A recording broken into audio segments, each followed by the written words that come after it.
straight days and looking forward to day number three here at the show. My name is Don Wick from the Red River Farm Network. Our team's running around here. Kara Hart, Randy Coonan, Sarah Doctor with us as well. Jay Rader, one of our sales reps, is on the Big Iron board, so he's running around the grounds as we speak. Um, Obviously, this is a topic that I think we've been living with. I kind of kidded earlier. It's been kind of a game of whack-a-mole. Once we figure out one thing, something else pops up as far as this whole supply chain situation here in the last year and a half or so, maybe a little bit longer than that. And that's the discussion we're going to have today. Obviously, we've got our audience here, but we also have an online audience. You can tune into your live event if you want to go back and catch any of our seminars and find some of the panels that we've had here during the Big Iron Farm Show as well. Our guest, Thad Meister, with us from Helena Agri Enterprises. We've got Chris Warm, District Sales Manager with Wilbur Ellis, and Jason Edwards with CHS. Jason, you cover kind of that Northeast, North Dakota. Correct. Yep. I am a general manager for CHS, overseeing the area of northeast, northeast North Dakota, and based out of Devil's Lake. So the big story, obviously, all week we've been talking about this potential of a rail strike. We were waiting for at least the two biggest unions to sign off on a contract agreement. It looks like the president got involved Wednesday night, and we've got a tentative agreement in place to avert a strike that would have went into place as of midnight tonight, I believe. Uh, how big a deal is it to avert this strike? Jason, why don't we start with you? Yeah, it's a huge deal for CHS right now. We're in up in the area that I look over. We're in the middle of harvest. And typically in that area, there's just not a whole lot of grain storage, commercial grain storage. So we rely on trains to keep our facilities fluid.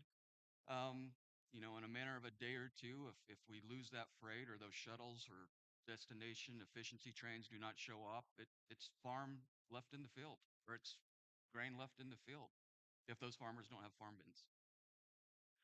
we hit we heard talk already this week that they stopped moving hazardous material. So ammonia fertilizer would have been one of those situations. Even that temporary stop, guys, does that have any impact? I'd jump in on that one, Don. Yeah, I think certainly there'll be a little bit of an impact. Great news is that the strike is averted for now, um, and I think the potential of a rail strike has impacts across not just agriculture, but literally our entire economy. So, big deal that this thing was avoided.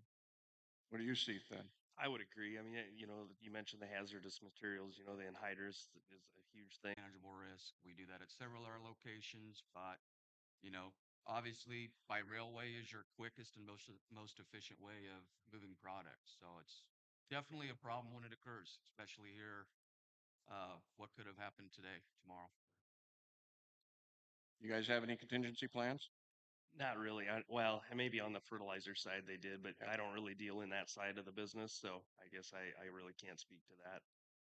And I'd agree with that. That some impacts potentially, some mitigation on the fertilizer side, but that's really about it. Let's step back. Obviously, the rail story has been one that's been in the headlines this week, but this has been a story that we've been dealing with for some time. I think starting when COVID hit, that started to really start backing up the supply chain, and ever since it's been kind of a perfect storm of one thing after another. Um, when you look at COVID itself, how did that impact your business and the business of moving product from the source all the way back to the farmer? Locally, I guess it wasn't as such a big deal. Everybody kind of kept business as usual, but just getting the products to our sheds was the big deal, and just all those in between points. That I think everybody talked about the cargo getting here. The freight was 25,000 for a container, and yeah, that's cut in half today maybe, but it's still 4x of where it was back before this started. So from a pricing standpoint, it's just all those things in between that has affected it, and then yeah, just the start and stop of business, it slows everything down. Chris, what did you see as an impact from COVID? Very similar to what Thad said. The domestic logistics, truck drivers, That impacted had a significant impact in just moving product from where it's manufactured to where it's consumed. Saw that a lot on the crop protection side of things. Also the kind of the cost prohibitive in bringing those cargo freight, the containers across the ocean. Port not staffed appropriately based on or up to where they should be, uh, based on COVID. Some impacts on just crossing the Canadian border and moving product across the Canadian border. So all of those things impacted, you know, the supply chain, and it's just a ripple effect, and it just kind of radiates out. Jason, was it purely a staffing issue, or did you see the pandemic went beyond that? Yes, we had some pretty significant staffing issues, and it wasn't necessarily because of COVID. It was the preparations that we took. We sent a lot of call them non-essential workers home, and some were able to work from home. Our essential employees, such as our people in operations, driving trucks, we even took the steps on sending half of them home and then alternating weeks, because it was a better option to have product moving slowly through the supply line than having no product at all. There for a little bit, there were also concerns with COVID and the nation shutting down that a lot of our corn seed comes from South America. So there was a little bit of concern there in the markets that we weren't going to get the supplies that we needed to plant a crop. I'd like to remind folks, if you have questions yourself, we got a mic up. Kara's got a wave there. Just let her know, and we'll get a microphone to you. I also look at the congestion. We all saw those pictures of the ships backed up at the port of Los Angeles and Long Beach, backed up and backed up and backed up. And you talked about the cost of containers, but even just being able to get things offloaded. Uh, how big of a deal was that for agriculture? I I guess I would say it was huge. I mean, everything was, we were all just waiting. If we weren't pushed back in our season this year, I think we would all saw some major issues, especially up here. I mean, it was, I hate to say it, but fortunate things were pushed back because there was a lot of products that we wouldn't have had in time for the season. So at least in our case, I know, I mean, there was maybe something we could have filled some gaps with, but it definitely wasn't our number one or number two choice in a lot of cases. And even when the season did hit, there was still some of those choice three and fours Yeah. that had to be made just because of supply. So What's your take on that? Yeah, that hit it on the head. It the lockdown ports or the ports just not moving at the pace. Uh, Certainly, there's some products that come in to the country as finished goods on those containers. There's others that it's just components that need further manufacturing once they land here. And all of those things impact our ability to do what we want to do, treat the acre the way we want to treat the acre. So getting creative, looking for alternative solutions. The farming community is a resilient group, right? And they'll find a way. And there was a lot of that having to find a way to solve problems different than maybe Plan A, and maybe in some cases different than Plan B. Yeah. From agriculture's perspective, how much product moves by container? A lot. Large. a lot. I'd say Yeah. the majority of the AIs come Yeah, over on a container. They're the a majority. significant portion of the post-patent active ingredients are Yeah. coming in that method. Yep. Got a question, Kara? Yeah, I before we get too far away from the rail topic, and I know we've been talking about shipping containers, so I want to just take a few steps back here. I don't know what you can add to this. We have apparently avoided a big rail strike, and that is good news. But even if we wouldn't have had the risk of the strike, what can you tell us about rail reliability? Is that still an issue for moving products? It was an issue way before we ever had this discussion of a rail strike. And I'm sorry if I missed that, if you said something, but maybe elaborate again if you have. I mean, regarding the rail industry, and I don't think it really matters what name of rail company you're looking at. There's been significant issues. There's been issues years ago. Those were exacerbated here during COVID, just with having crews to man locomotives, to move trains. Um, but here more recently, we saw the railroad fall way behind late winter, early spring. In some cases, trains were arriving anywhere from 15 to 35 days late. So if you're needing to move product, if you're counting on that train to arrive at your train loading facility and move that grain to market, there's definitely some implications with the railroad falling behind when it comes to making our sales and that grain getting to the flour mills, whether it's at the P&W or Chicago. It does seem kind of crazy because when we want that train to come and we have it scheduled, it seems like it can be, as you mentioned, 25, 30 days late. But when it rolls in, they want to seem to have it turned around within a rather short period of time. Is that correct? Absolutely. Yeah. Absolutely. And the other thing I'll add, you had mentioned shipping containers. Uh, Another instance of issues with supply line is about a year and a half to maybe a year ago, we saw that, there was a lot of shipping containers coming in from China typically. They're bringing, textiles, goods coming over, they're offloading those in the US, and typically they would backhaul grain. So grain is loaded in those shipping containers and taken back to China. That didn't happen nearly as much as what it's happened in the past. Food was a priority. It was paying more to ship. So instead of waiting around for shipping con- shipping containers to be loaded with corn or soybeans, they just went right back to China for another load. So China's been obviously the dominant buyer of our products. Is a huge as far as our export products are going that direction for a large share.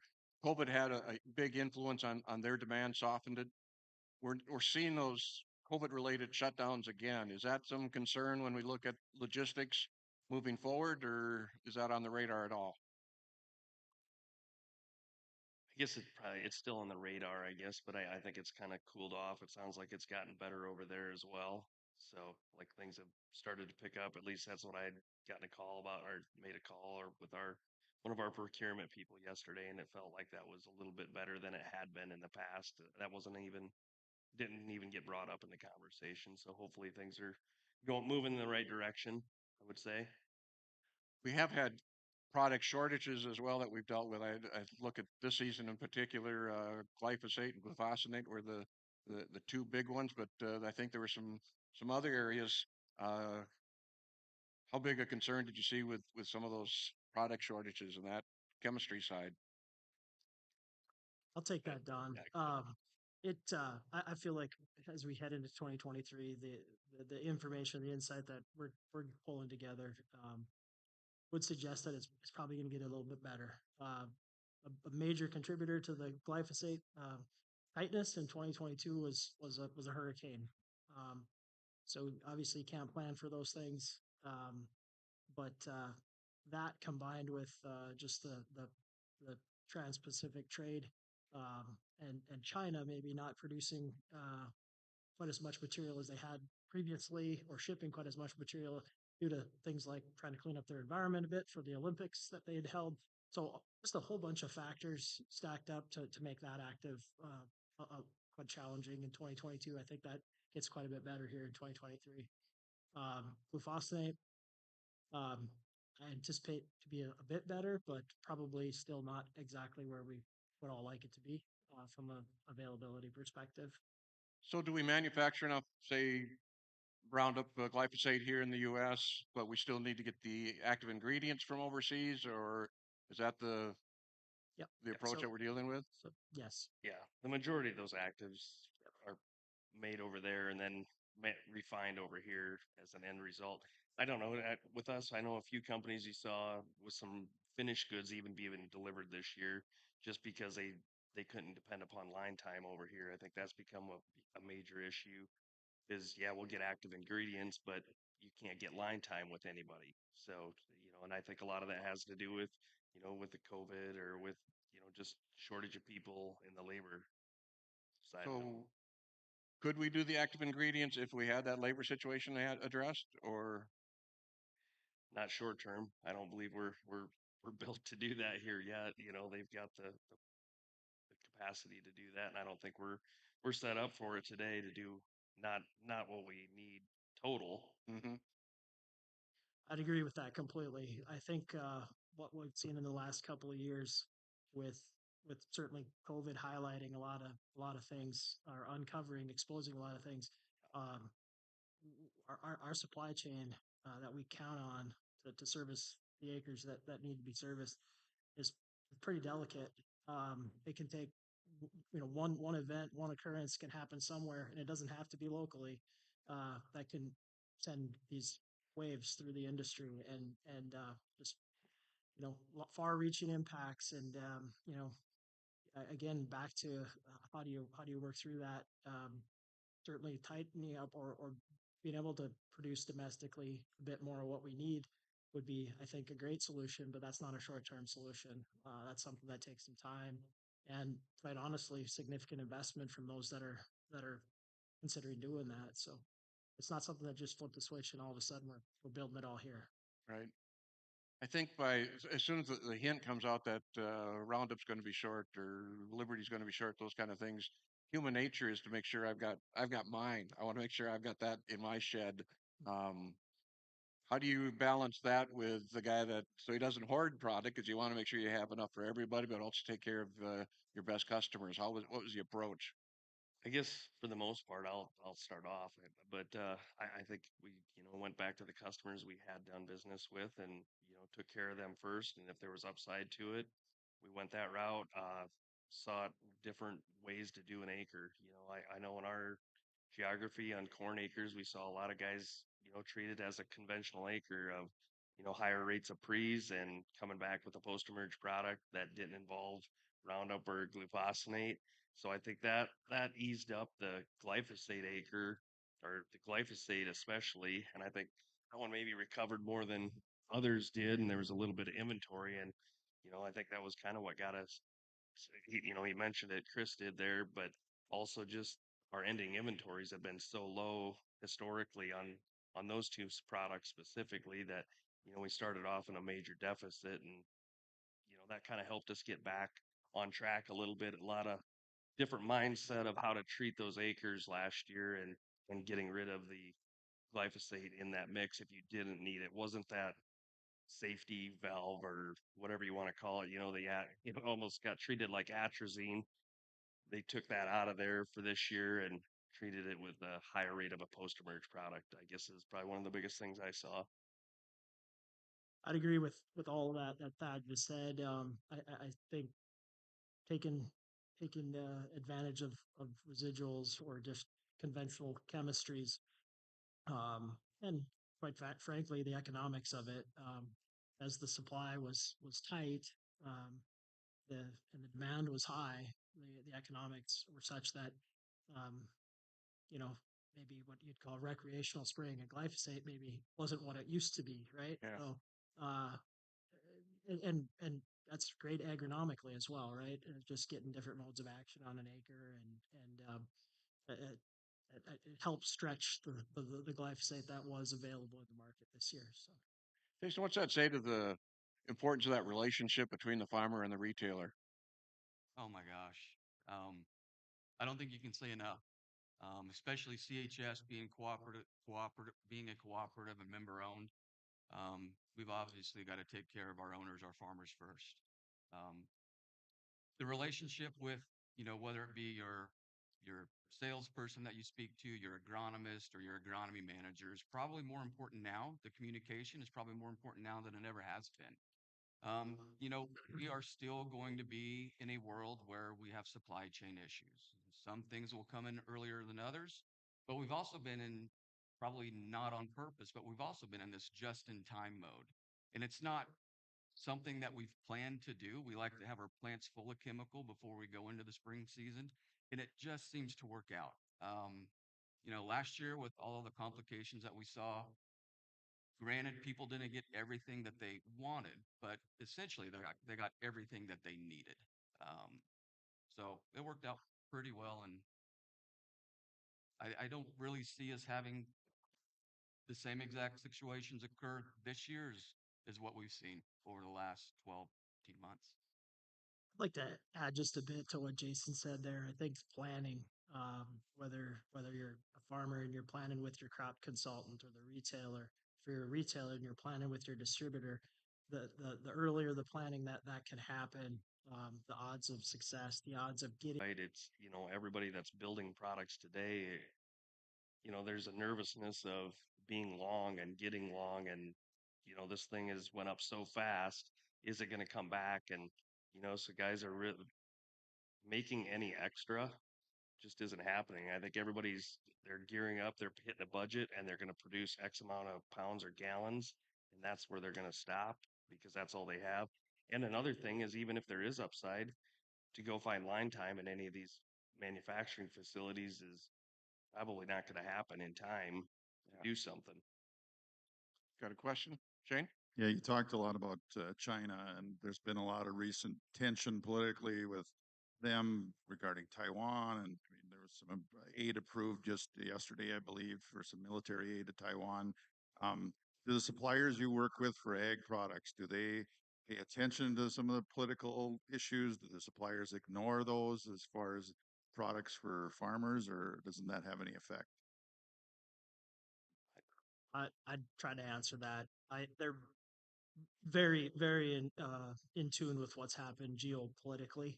Uh, at any given time, a decision could be made by either side, by China or by someone, see in the United States that could really, really tremendously impact the flow of goods back and forth.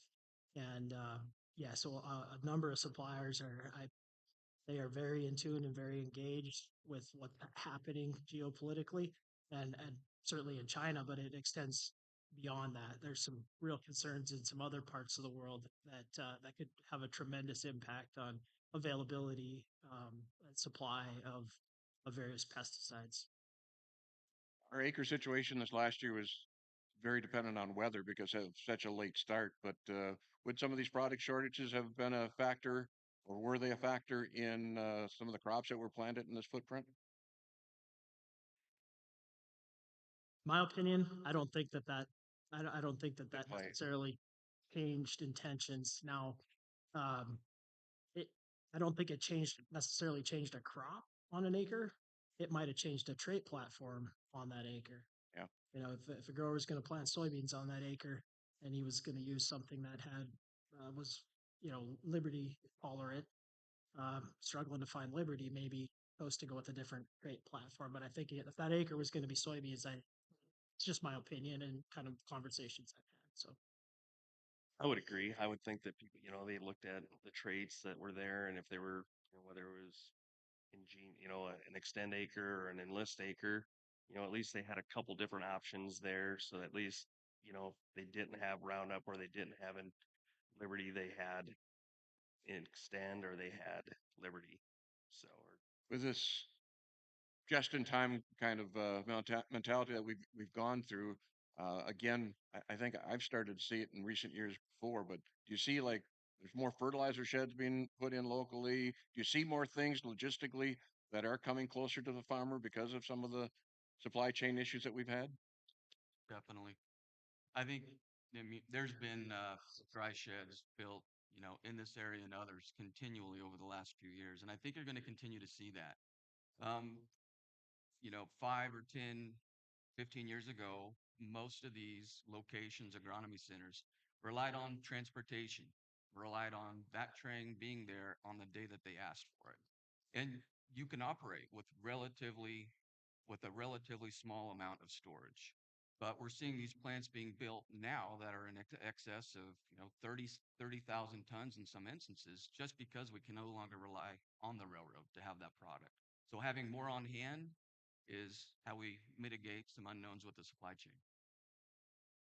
uh, Don, on the chemistry side of the equation, one thing I've observed is a number of retailers either adding to their heated storage or building heated storage for the first time, adding that to be a part of their enterprise, uh, so they can be procuring their needs now and carry it through the winter to ensure that they have supply come next spring. I would agree with that. I think we've seen it in other areas, and I think we're seeing it a lot more up here a lot faster than they maybe had planned to do. And also the farmer has, you know, decided to take on some of that product and get it in their sheds because they don't want to have to make a plan B. They'd prefer to have that product on hand, and if they've got the storage for it, they're going to get it and put it in their sheds today and know they're going to be able to farm the way they want to farm next year. So I've been doing this 40 years, and it seems back in those days you were making the decision right before spring planting. Are you seeing decisions being made earlier and earlier in the season? Um, Obviously, fertilizer, we're making a lot of those decisions right now, but is that being done in the chemistry as well? In, in my opinion, and what I've observed, yes, Don, it is to what Thad just said. There are farmers that are taking possession of product today. No one having a general plan, maybe at 80%, 90% of their acres planned out already for next year, and going ahead and procuring what they are going to need to grow that acre. And just taking possession again, like Thad said, controlling that destiny, having a possession, being able to farm the way you want to farm using Plan A, not having to go to Plan B or C. Um, so yeah, I think just seeing people making decisions, and I think maybe those decisions have always kind of been there, but making a commitment to a product to tie that whole thing together. Is there a difference between we always have pre-booking and early booking discounts, those kind of things? Are we actually making sure that we're taking delivery sooner, or is that attitude changed? Oh no, I'd say that's definitely changed in our world. It's a lot more taking things early. I mean, last year it was like no other for us. I mean, we delivered chemical throughout the year, through the entire winter. We had trucks moving all over the place. And normally we can, the month of February, we could probably almost take off because not too many trucks are moving, but people wanted their products this year. And when it came in, they went out and they wanted them on their floor. Everybody wanted possession. So it was good from that aspect, and it probably definitely made spring easier. And it'd be nice to continue down that road just because I think it takes a lot of stress out for a lot of people just all the way through that chain. If there's not so many, I need this tomorrow, and they're calling at 5 o'clock at night and trying to find things, especially in the the world we're living in today. It's not quite as easy to just run to somewhere and grab it all the time. So. I think the labor impacts, to Thad's point, spreading that window of time out instead of delivering all the chemistry in April, May, and June, being able to be, spreading that workload out in February, March, April, May, and June. Uh, Certainly, it helps logistically. Um, I know it's not a lot of fun to be out in February in uh, handling product and loading and unloading trucks, but if that's what it takes to secure Plan A, maybe that's Just find truck drivers as a challenge in itself right now. Yeah, it is. Yeah, we're seeing, like these guys said, we're seeing more and more people soil sampling behind the combine, probably that one than we have in a long, long time. And I think, from a farmer's point of view, it's very much like our point of view. We want that plan as soon as we can so we can start planning on securing products that we're going to need for that crop.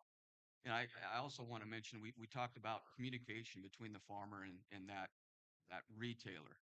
Um, even if you're not planning to execute or pull the trigger on today's prices and you feel like it's to your advantage to wait, still communicate the tons to your cooperative or to your retailer that you plan on buying because the market says at the end of fertilizer season, we want to be sweeping out the corners of our fertilizer warehouses.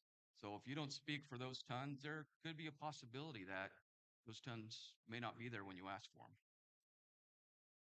We talked a bit about China, but we haven't put a lot of discussion on what's happening in Ukraine with the Russian-Ukraine war situation, and that has backed up into the natural gas story into Europe. That's been a big, big issue. We've seen energy prices just skyrocketing in the European Union.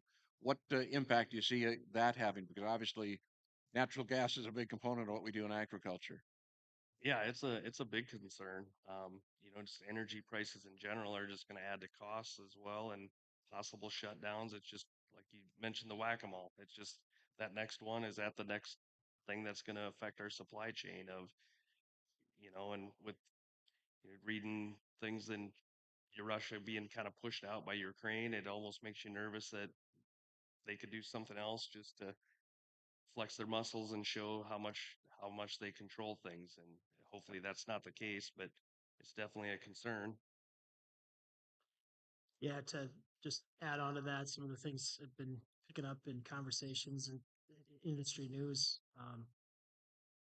very concerned about what's happening, the state of the natural gas situation in between Russia and Europe.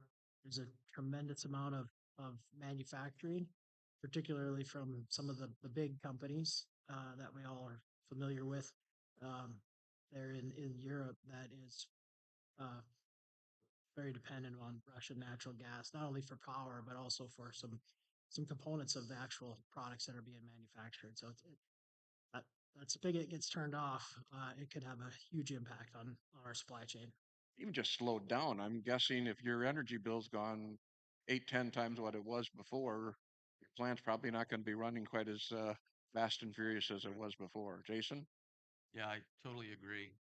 We're seeing some funny dynamics happen in the market today when it comes to nitrogen. The UK is highly dependent on natural gas, more so than even Germany or some other European countries because they've got some other options with nuclear power and a couple of other sources. So we're sitting here talking about supply chains and the concerns over supply chains. You know, we may have a domestic issue when it comes to fertilizer, but at the same time, the economy is saying the US needs to sell fertilizer to the UK because their cost of production now is affordable for the US to sell it to the UK at better profits. So, kind of our own worst enemy at times. Do we see the offshoot of that, maybe more domestic? I mean, you can't just turn the spigot there and all of a sudden have a nitrogen plant built here in the U.S., but does that kind of lean towards putting a little more domestic infrastructure into the fertilizer industry?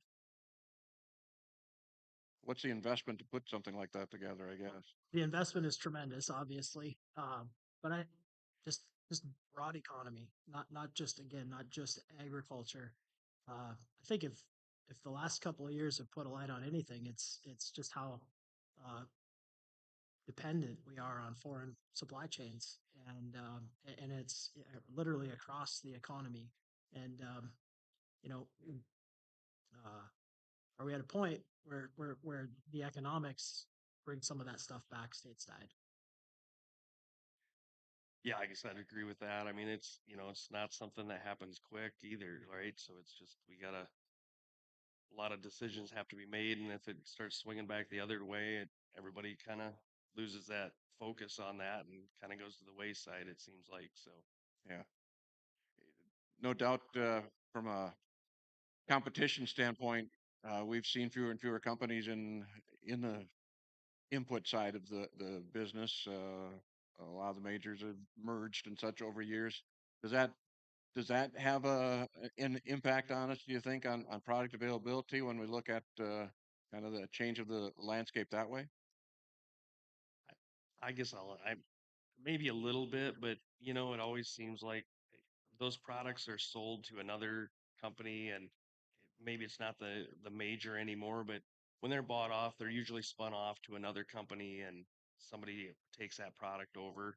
So I wouldn't say it's that. Right now it's a little more concerning only because the generics they're not going to overcommit themselves, where the major nationals are, they're a little more in control of everything, and the generics are just, they're not willing to take that risk and overdo anything. They're not going to overproduce, and even the nationals aren't going to overproduce. So I don't think it really, locally right now, it affects us a little bit just because everything is, our supply chain is depleted and we're not running that 30%, 30% extra inventory at the end of the year. It's, cut down to, in the teens probably. And so that's what's, I feel like, has pushed us, the supply chain or demand or shortages. So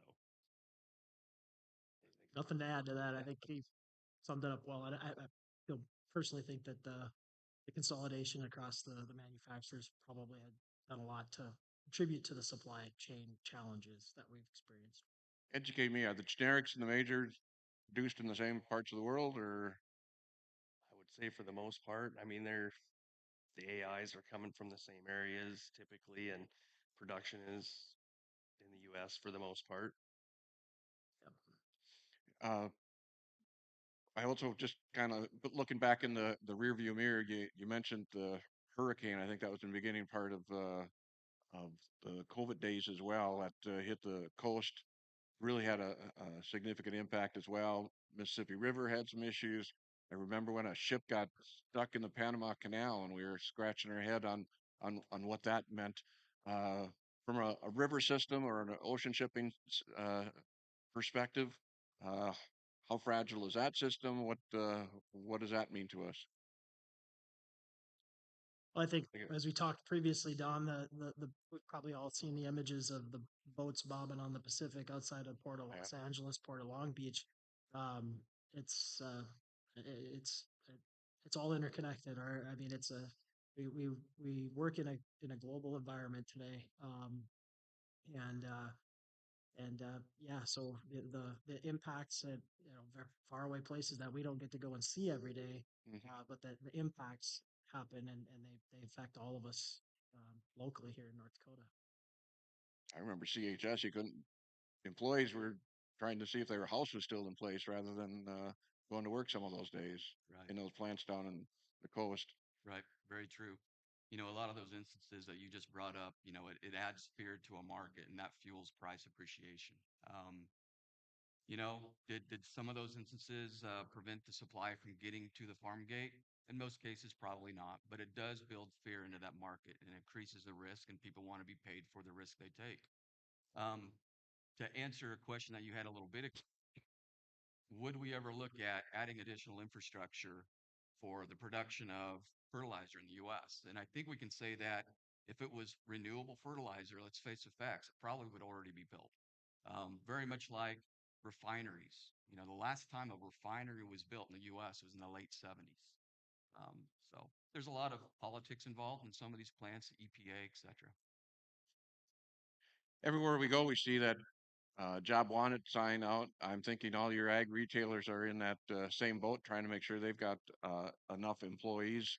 Uh, is the availability of a trained workforce? Ag is a very specialized business. Is that a stopgap in anything we have in trying to get products out to the farm?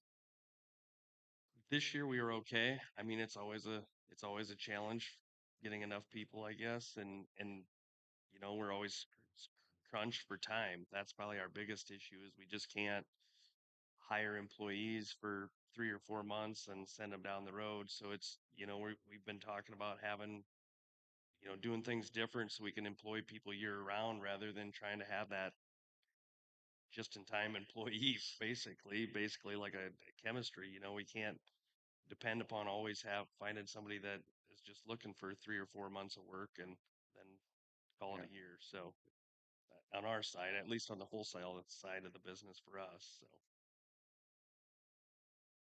One thing we haven't talked about on vulnerabilities is cyber.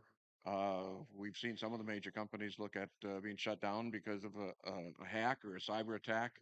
How vulnerable is agriculture to cyber attack? I think uh, any sector has some vulnerability. We've seen utilities get affected by cyber activity, hacking, if you will. Um, and then when a utility gets hacked, what are the downstream effects of that? And so again, this economy, we work in agriculture in this setting, but it's not in a vacuum. It's connected to everything else. So um, I think those risks are real. No expert on that cybersecurity, but you just don't know where that next issue is going to come from. If it's something a natural disaster like a hurricane or a cyber attack that shuts something down, shuts down rail or some other utility that has all of these wide ranging impacts. So it's a very dynamic time that we're in. I think it's real. Yeah, I mean, we experienced it a little bit on our own right locally. We had a hack happen, but they caught it in time. But still, it slowed down our systems. They shut them down for a week and just made sure. And before they turned everything back on, just to make sure nothing happened. And nothing happened. They caught it, but it's just, Yeah, it was one of those deals where it's basically stopped us in our tracks. And you're going back to being on the phone or sending text messages. It wasn't emails, and it was a struggle there for a couple weeks. I got to believe CHS too. Those IT people are probably some of the most wanted people on the staff on a day like Yep, that. very much. It's kind of funny. We sometimes complain about IT, because now we're having to do 15-digit passwords. Yeah. We've got multiple firewalls, but I don't think we give our IT people enough credit. I mean, some of the stories that I've heard from our cybersecurity people, it's just amazing the attempts that are made to infiltrate our network. And I think we're setting ourselves up more and more as technology advances. We've got a grain elevator in Herman, Minnesota that's autonomous, completely autonomous. If you want to drive to Herman, Minnesota and dump your load of soybeans at 2 o'clock in the morning, you can. And there's networks that, if somebody was successful getting into your network, they can control your motors. They can speed them up, slow them down, or take them completely out of service. You see that trend towards automation Very continuing? much. Very much. Is that because of availability of a workforce, or what's the reasoning behind that? Definitely. Availability of workforce. So as guys go into this fall season, and we're obviously focused still on harvest, but squarely looking at 2023. How do you think things are going to play out? You said you feel a little bit better than where we were a year ago. Yeah, I would say I feel better than a year ago, but again, everything is very just waiting for the next thing to happen. It always feels like, it's just the energy thing, the railroad. It just, there's line time, like we mentioned, line time, and that's been a big thing. If you don't get your AI where it's supposed to be, you're going to lose your line time, and then you're pushed back. There's so many pieces to the puzzle that if one thing goes wrong, it's gonna slow things up. So, What do you mean by line time? Just make sure. oh, line time of producing the product. Right. So you get the active ingredient, then it goes to the manufacturer where they add the inerts and make the liquid out of it. If it's a dry product that they turn into Yeah. a liquid, and so that line time on those in those factories and putting it into the jugs or into bulk and shipping it down the road, that's become a major issue. Everybody you talk, and in a lot of cases, the AI's been there for 3 months, but they can't get on the line. So, you hear the products in the country and you get all excited. Well, it's not getting produced, so then you're still waiting, and then you're waiting for a truck to get it to where you're going. I know we saw it. We sent trucks down to Texas to get products at times ourselves just because we couldn't get trucking for them. So we'd find stuff locally and either get it ourselves or have somebody else get it for us that we knew we could Yeah. depend upon getting it here. So those were some of the changes we definitely have felt locally. Jason, what about you? What are your thoughts going into next year? Are things in a better position? I believe so. I believe so. Certainly on the crop protection side of things. The AIs are there. It's just a matter of logistics. There was several instances last year where not all the AI was there. But I think from a crop protection standpoint, we're looking better. We're not seeing the same issues this year as what we saw last year. Chris? I'd agree with that. I think from the crop protection side in a far better space. Um, but to what Thad had mentioned, it's what's the next thing that might pop up that throws a wrench in that. And so, my advice or encouragement would still be to plan as early as you can. Work with your crop consultant, your retailer, to have a plan in place, and if you're willing to start making some commitments earlier than maybe you normally would, so you can have plan A available to you. Nobody's got a crystal ball, but are there some pinch points that you're worried about as we look forward in the logistics side of this business? Black Sea, What? Black Sea, definitely probably, there's a lot of eyes on the Black Sea and that trade going through it right now. And that's where a lot of the Ukrainian exports come through with grain and then, some Russia exports for fertilizer.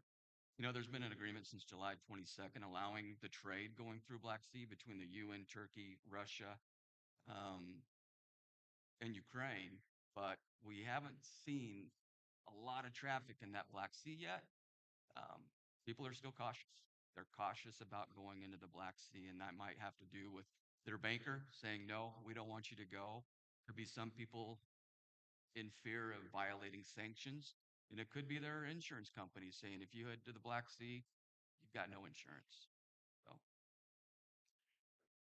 We touched on communication. Anything else for our growers from their perspective that they can do to ease uh, the situation and make sure that they've got what they need to put the crop in the ground? And I think just talking to your local dealers and getting a plan put together, whether it doesn't have to be definite, but at least if there's taking in 70%, 80%, at least getting that base going and getting started and, you know, communicating with the whoever you're working with to get that plan in place and beginning the beginning to plan for 2023 to ensure you're going to have a successful year. how does the grower, if he's making these buying decisions today and he probably is not going to be, it's for a crop that's not going to be harvested from more than a year from now, there's dollars involved there too. Does that, has that played through?